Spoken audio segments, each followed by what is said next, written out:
Welcome back to the channel. Welcome to Gaming XP headquarters, and we're in the kitchen today, and I'm going to do what I said I was going to do for Japic and Voltgiro. If you don't know the challenge, Japic O Death and Voltgiro have thrown out a challenge to all us people in the community to do a cooking video. Yes, that's right, a cooking video. So I just finished streaming Far Cry New Dawn with Mikey, and I thought I'd hop into the kitchen and do some prep work. And welcome to Cooking with Stu. And so today we're going to do something very simple, but something a little bit different, with the good old snag, as we call it in Australia, the good old sausage. So I hope you're going to enjoy this one. We'll get into the cooking and we'll see how many views we can get. Have a bit of a giggle, and I hope you enjoy it. So we're very ultra modern here. We have our iPad with a recipe in the background there, and really this is a very simple kind of dish you can do for the family. That's why I love it. My family loves me cooking this, and very quick. You can vary up the recipe as you need it. I will be posting the recipe up pretty much straight after I've talked about the ingredients, and you can follow along. Now, when I cook, I have measures on a recipe, but I always stick to it. So you probably see that as we progress.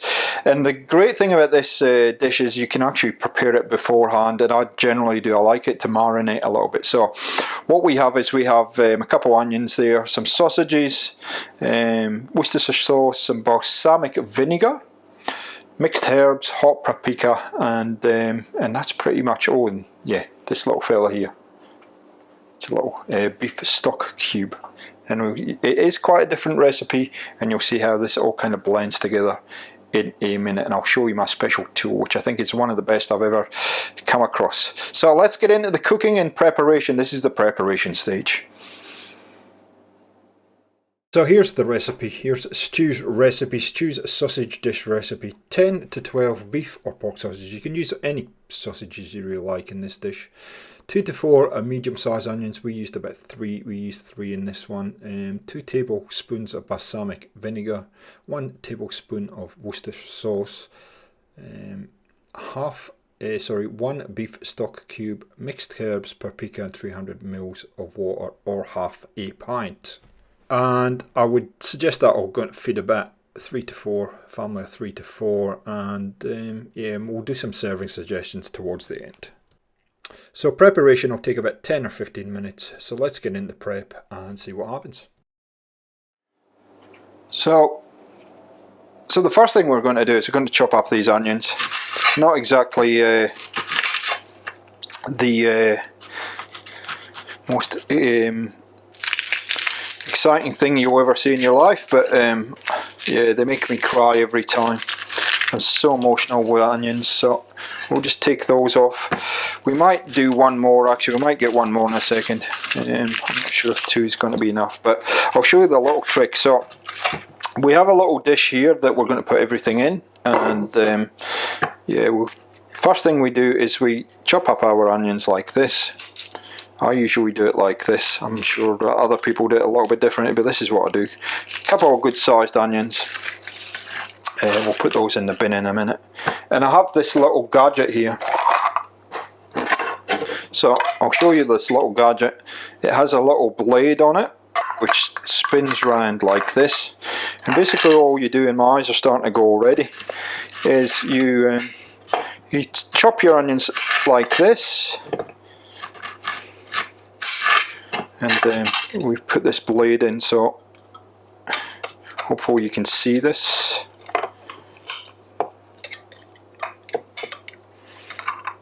It goes on the little thing in the middle, so you do like that. Drop your onions in like this. There we go. And then what you do is put the lid on like this, and we go like that. Like that.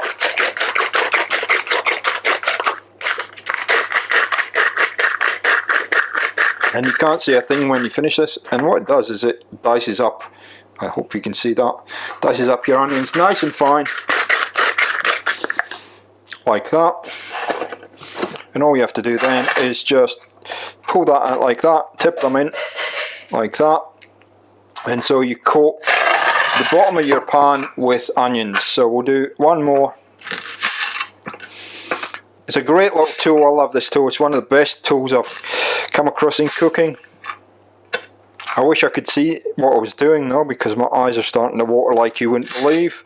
Luckily at home you're nice and protected because you don't get all the juices off the onions. And there we go. Chuck them all in there. Same, rinse and repeat. There we go. Shaking, shaking. It's like making a cocktail, I guess. Like that. There we go.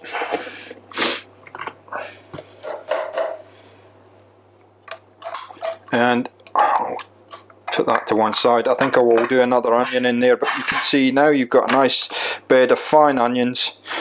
We need to chop that up just a little bit more. We'll put another onion in there and then we'll come back once we've done that. So now you can see we have a nice bed of onions sitting there ready to go, and it's time to open up the sausages and get them in the mix. So what we do here is we just going to open up these super duper family pack of sausages and start putting them in.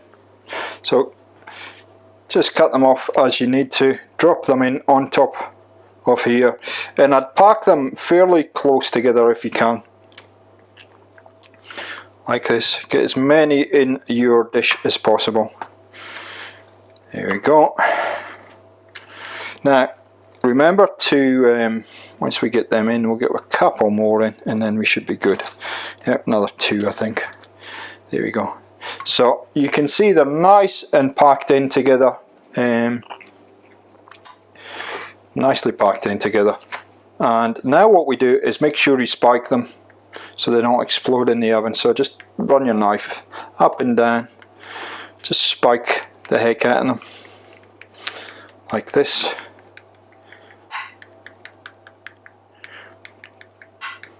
There we go. Cool. So that should we'll do a few more in here. So nicely spiked sausages. So what do we do next? Let's have a look.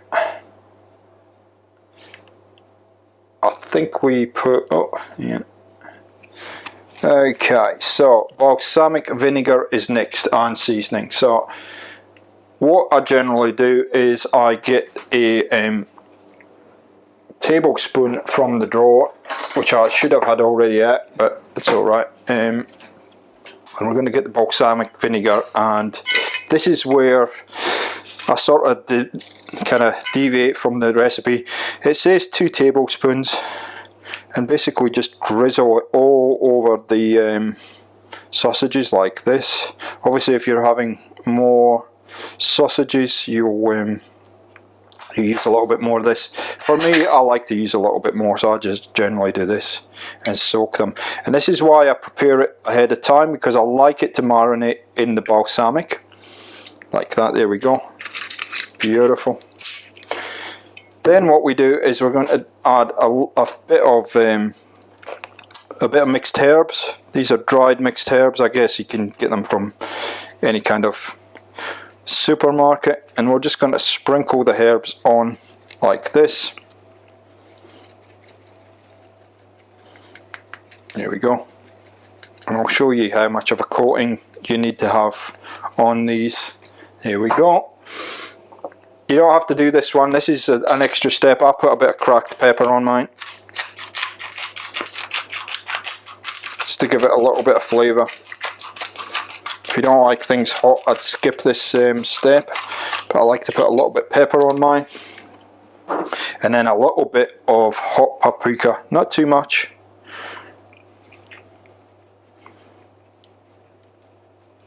Just to spice it up a little bit.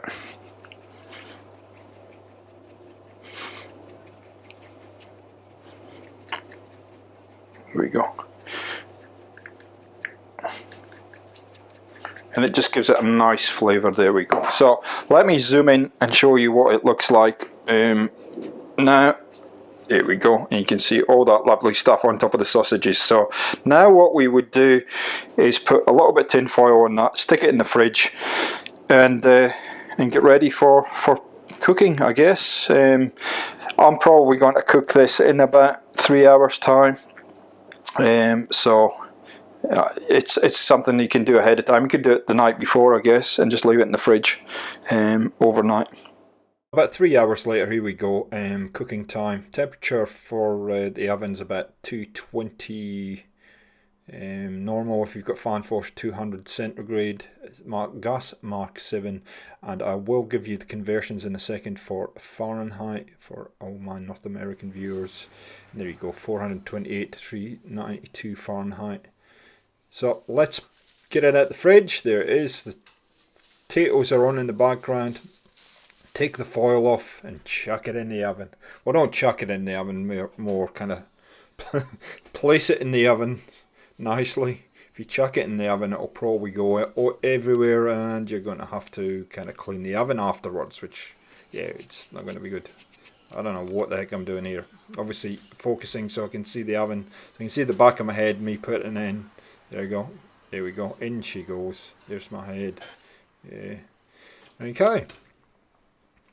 Leave it for about 20 minutes. About 20 minutes later, we're going to pull the sausages out again, like this, and we're going to turn them over now.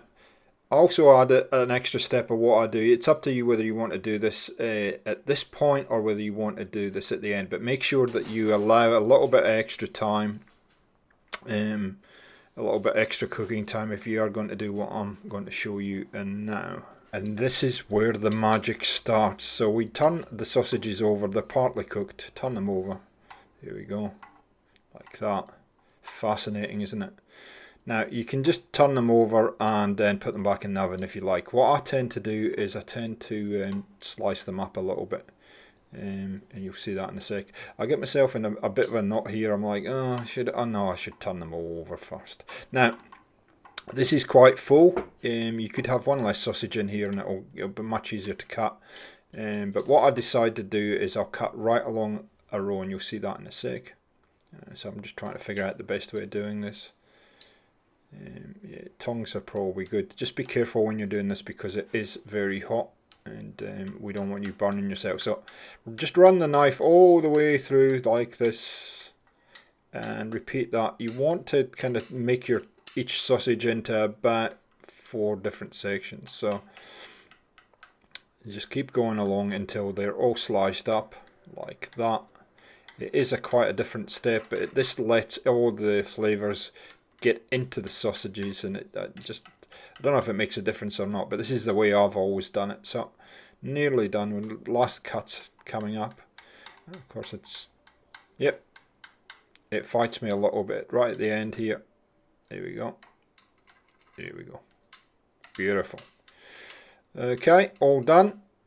Just making sure they're all cut through as much as possible. You can of course do this at the end and make sure they're all cut through. And straight back into the oven again. See, sausages, off you go. Go on. There you go, back into the oven. So in about 15 minutes time, what you want to do, you want to get your boiling water, and that is that's your stock cube. Now I forgot to film this, so this is a reenactment. So stock cube in, boiling water, 300 mils of water into the jug like that. That's Pyrex. Pyrex, very famous brand. And there's a whole lot of jokes about Pyrex as well. So we put that in there, and we're just going to mix this up so that stock cube is diluted in the water, and that's hence why I use the boiling water. I'm just grabbing the Worcestershire sauce because I put it away. There we go, and just mash it up. Make as much noise as you possibly can for the viewers at home. There we go, mashing it up, giving it a good mash. And I've got a tablespoon here, and what we're going to do in a second is just take the Worcestershire sauce and put a tablespoon of Worcestershire sauce into here like that. You can't actually see it, but never mind. There we go. It's much better. I done it much better when I wasn't filming it actually the first time. and we might just want to focus that. And just let it sit, let that stock cube dissolve. There you go. You can see Pyrex much clearer now. You can see that's 300 mils. Just going to make that dissolve, make sure it's all nice and dissolved. And then once you've got all that ready to go, you pull the sausages out the oven and you pour the liquid on top of the sausages. And you should have about 10 or 15 minutes left of cooking time after you pour the liquid in on top of the sausages. And I'll just pan over in a sec and show you that that has got a bit let's focus it first. There you go. So you can see the liquid now on top of the sausages, just like that. Okay, cool. And if you've done everything right, that's what you should end up with. Quite an easy little meal to do, and it is delicious. And on this occasion, we obviously done this using some roast potatoes and some carrots there, but you can easily use mashed potatoes, or what we sometimes do is just put it in a bowl and eat the sausages just as the sausages with a little bit of onion. You could add some garlic in there as well. Guys, I hope you've enjoyed this. I'm not sure if this is a new segment for the channel or not. I'm sure you'll let me know in the comments down below, but it was a heck of a lot of fun, and thanks for joining us on the first and probably the last episode of Cooking with Stu. Catch you next time on Gaming for XP. See ya.